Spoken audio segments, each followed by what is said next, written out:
Hey guys, what's up, and welcome to another episode of the Goodcast Show. Now, this interview was certainly one of the hardest that I've had to do recently. My guest was none other than Indira Gandhi, a mother who was separated from her 11-month-old baby and after 17 years still has not reunited with her child. Throughout this interview, we tried to keep things. I wanted to show that this entire tragedy is basically about a mother wanting to reunite with her daughter and nothing else. Here goes. This is a story as said by Miss Indira Gandhi. Welcome to the podcast, Indira. Thank Thank you you, for doing this. Vinod, for inviting me. It's a pleasure to let the people know that what actually happened in this case. Because since the 2018 federal court judgment, many thought that Prasanna is already returned back to me. But for the real thing is, she's still in missing, and we are trying all sorts of avenues to find her. I know you guys have, because I've been talking to a few people around you as well. You guys have been really trying a lot of things. So we'll start from the beginning, Indra, if you will. Explain to us, how was your household, especially your relationship with your ex-husband then when you had your 3 children, and how was it then right before the moment when you lost your youngest? Mine is actually a love marriage. I know him since my school days. And at the beginning, it was wonderful having 2 children, and then all sorts of problems started. He was having a lot of debts, and life during that time was really very difficult. And suddenly, like one day, he said he wants to convert. I said, I'm not ready to convert. And without knowing, one day it was assault. He hit me. My mom came. My sisters came. He even assaulted them. And suddenly he just grabbed Prasanna from my eldest daughter's hand. Who my eldest daughter was only 12 years old at that time. She was 11 years old at that time. He just grabbed her from my eldest daughter's hand and just ran away with a motorbike, just like that. And after that is the first time I'm stepping into a police station to make a report. And from that day, my life turned upside down. It was unimaginable. And at this point, did you know that he No, already converted? no, not at all. So you had no idea why he No, actually took your daughter away. no, You had no idea. You just thought yeah, it was just correct. an But episode at home. I have no clue because he always doesn't come home regularly. It's like he treats the house as a hotel. He comes just as it's like. So this happened when the night of 31st March. This happened.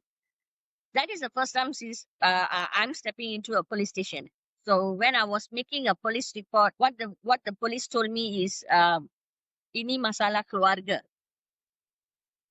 So you should settle by your own. So the days goes by. The next day, Did you explain to them that he had taken your yes, I daughter? did told him. I did tell the police And even then they said that. that he took a 11-month baby, which is still breastfeeding baby, and I didn't. I don't see that he's coming back, and I don't know what. I'm actually worried about the child's well-being. The way he just grabbed from my eldest daughter's hand, it was very shocking. Even it's shocking to my other 2 children. They have never seen the father react in such way. Yeah. So the day after that, on the 1st of March, the police from IPD Ipoh, they called me up and they said they wanted to just take statement or something. I went there. I was waiting actually to the police to bring back the child. It's a day, and I still didn't see Prasanna coming back to me because she needs to be fed, and her clothes are still with me. I don't know what my ex was doing with the child. So what I did was I was Yeah, asking the definitely. police where is the child and why my ex haven't bring the child to the police station. And to my surprise, the police said to me, "No, I just called him in front of you." I said, "Did you call him? I didn't hear his name at all." "Oh no, did you know that he is converted?" I was like, "What? He's converted?" I said, no, I don't know. Aren't you just now called a Malay man's name? I don't know that name. I said, his name was Padmanathan. Then they showed me a letter stating that he is converted.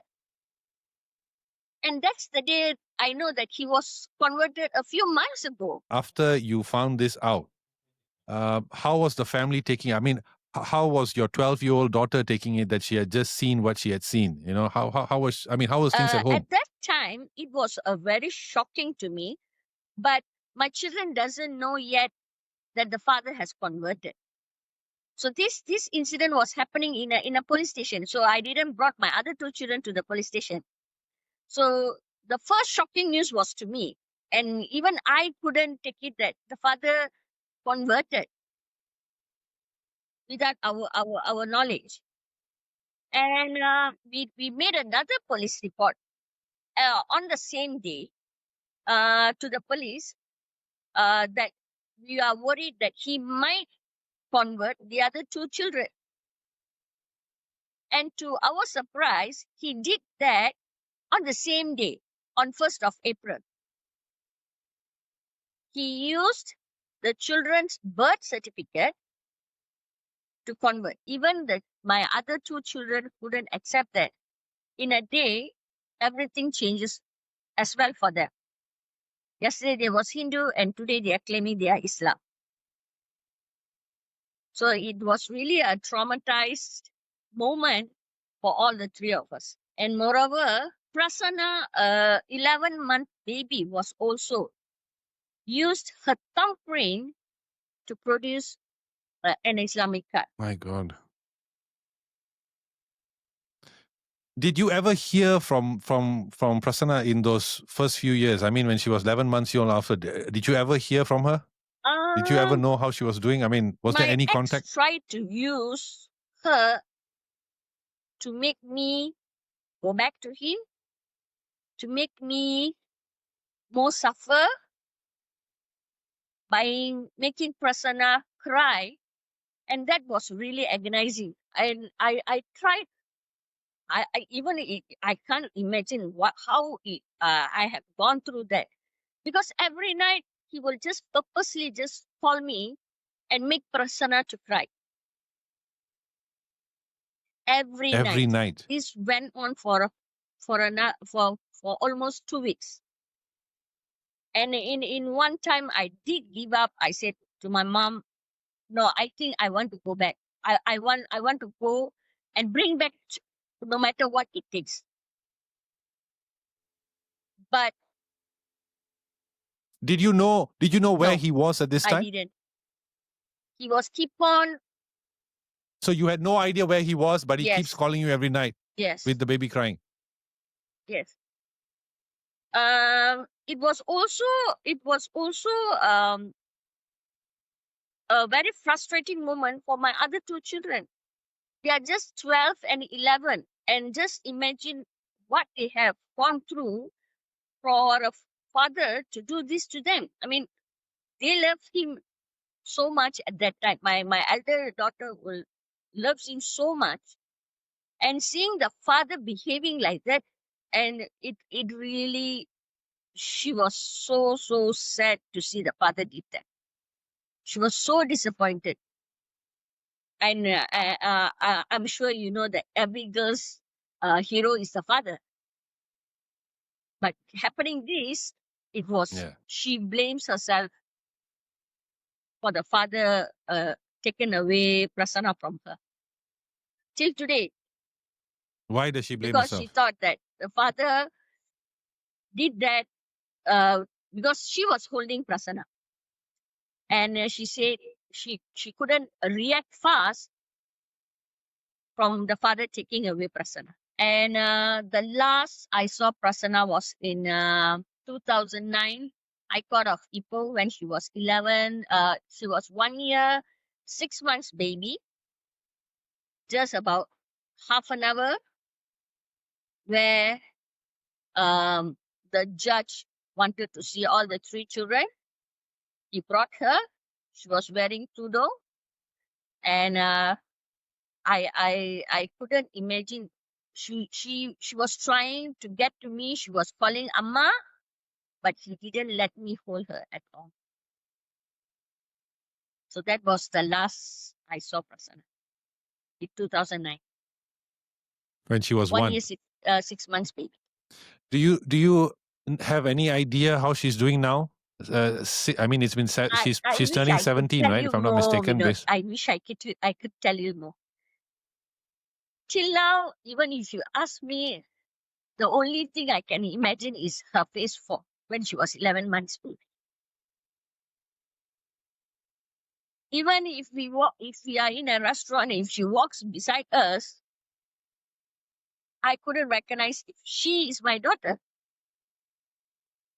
She's 17 this year. I don't know how she would have grown up, how she would look like. Not a single clue. now, I want to focus on your 2 other kids. I think, if I'm not mistaken, one is 27, the other is 26. If I'm not One is mistaken, am I right in 28 saying that? How have and sorry 27. 28 and 27? And I mean, how have they sort of grown up with all of this? With the, I mean, I'm sure they know the news and all that. How has this impacted them? They are very strong. They are very strong. They are my strength pillars. They have given me so much support, and they also have gone through a lot. My eldest daughter, both of them was absent from school for 3 months. She was sitting for her UPSR. 3 months have not attended school. Also, my son, we are worried that they will be absconded by any other religious bodies because they were converted at that time. And we had to hide them from one family member's house to another relative's house. We will keep hiding them so that nobody will locate where they are. And my son had problem from one school because we were staying from another place. I moved to my mother's house, so the father went to education department saying that he has the custody from the Sharia court and he wanted to take them to Kelantan. He changed all their school documents, everything. It was a nightmare for us during that time. They were very strong.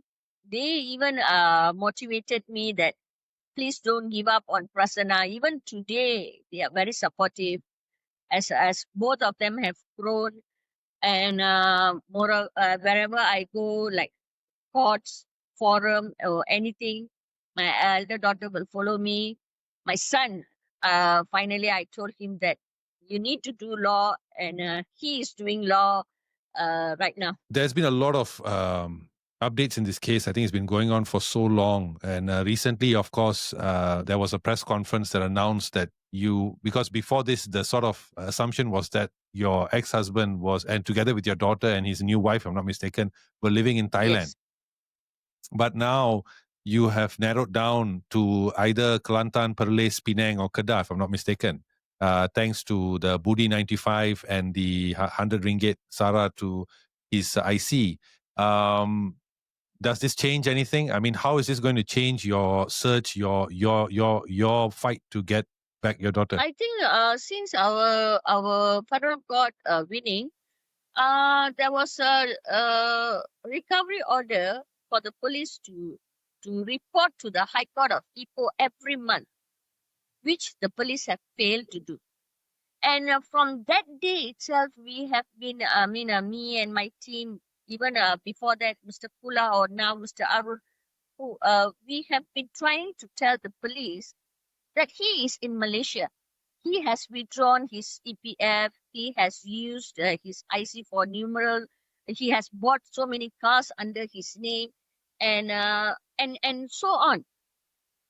But to our surprise, there was no action taken until till this day, where the police still claiming that he is not in Malaysia, he's in Thailand. But then this Budi and Sarah shows that he's still in Malaysia. He is using the benefits of government freely. What is the the what is the explain from the PDRM on this? There was one of in an interview I think that I watched of yours on in YouTube where you talked about how you were concerned for Prasanna's safety. There was a time when you were concerned for her safety. What exactly were you concerned See, about? we have not seen Prasanna for 17 years. When he took Prasanna, she was 11 months baby. There was no the KKM injection where she should be getting by the age of 2 was not completed. We have checked in all the government schools. Her name is not there. We have checked in all the Islamic schools. She is not there.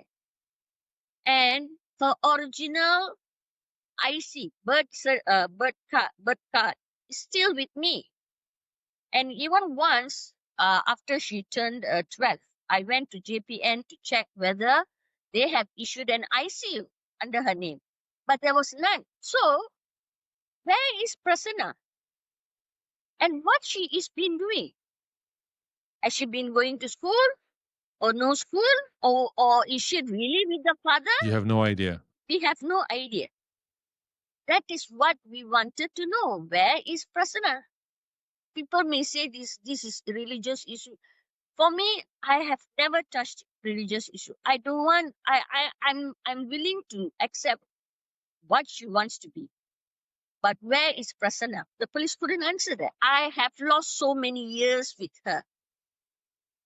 The religion can be anything, but a mother and a daughter's relationship, nothing can be broken by any religion. She's my blood. And I don't know whether she knows. That's true. But my biological mother is waiting for her. She has 2 other siblings. Nobody knows. And I don't think so. Even she knows that. We are looking for her. Has your ex-husband ever gotten in touch with you or tried to communicate with you ever since in the past, No, say, 10 not years? even to me or not even my 2 other children. Nothing. I brought them up. He's not even tried to get No. back to his children. Not even a single cent of money for their education. Nothing from him. You spent a lot of your time this past 17 years going in and out of court, the interviews, the forums, the press conferences and all that. How have you managed to stay sane in all of Oh, this? it's not easy. Because I'm asking as a parent myself. You know, I don't think I would be able to have your strength. I really don't. I think I don't know. My strong will that no matter what, I wanted to see Prasanna. I think my 2 other children are very supportive. My mom, my family. I think this keeps me going. And I think I pray a lot. Every day I think that one day we can meet Prasanna. I think I have never celebrated Deepavali ever since Prasanna left. Just the 3 of us. We don't know what to celebrate. How to celebrate? It's not a complete family, so Deepavali will never be the same until Prasanna arrives. Apart from the court proceedings and all that, I think recently, of course, Chief Justice Tengku Maimun has actually come up in support and shared her views as well. She shared that this case was one of the hallmark cases of her career, which was amazing for her to do. And I think you also agreed with her. You thanked her for positioning this case as a case between a mother and a daughter and not anything to do with any religion or anything. It's a mother and a daughter, right? What's next in your quest to get Prasanna back to you? What else do you all have planned? We have tried all kind of revenues. We have filed for a civil suit against IGP, PDRM, government, and KDN.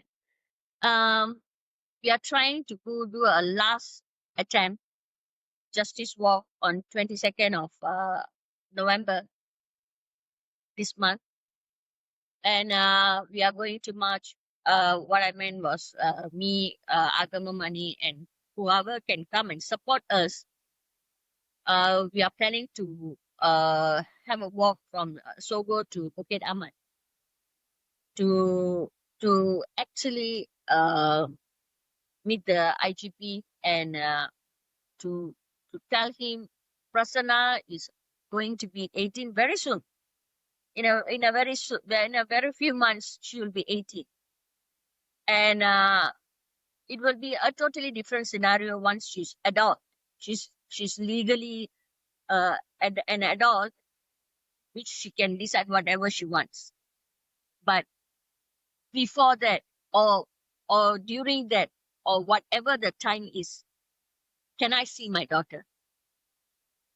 Can I hold her? Can the day that we have been waiting for 17 years really can happen? You have also put out a 50,000 reward for anyone who can bring you any information. How has that move So impacted far, your I quest? think we haven't got any clue on that. The boundary is still there. We haven't got any information. Whoever have cited Ridwan anywhere, but it will be going on until we get any information on that. Indra, is there anything else that you'd like to share about this, that about your whole journey and what you have gone through? I think no parents go through what I've done. I have gone through, and it's not easy being a minority in this country and a citizen of Malaysia. No parent, no mother should go through this. It is not easy being a single mother, raising two other children and waiting to see my own daughter for 17 years. It's not easy. What I expect is our PM is such a compassionate man. He himself has been separated from the family for many years. So I think the government will do something about this case and don't prolong this.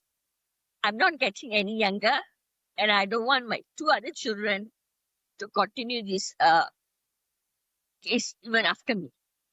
I think there should be a full stop for this.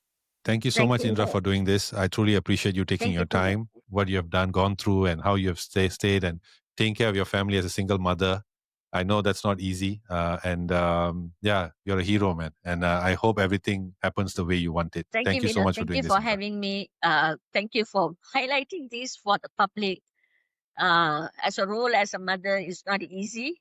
And I hope everybody understands this as a mother-daughter issue and do not bring religion into this matter.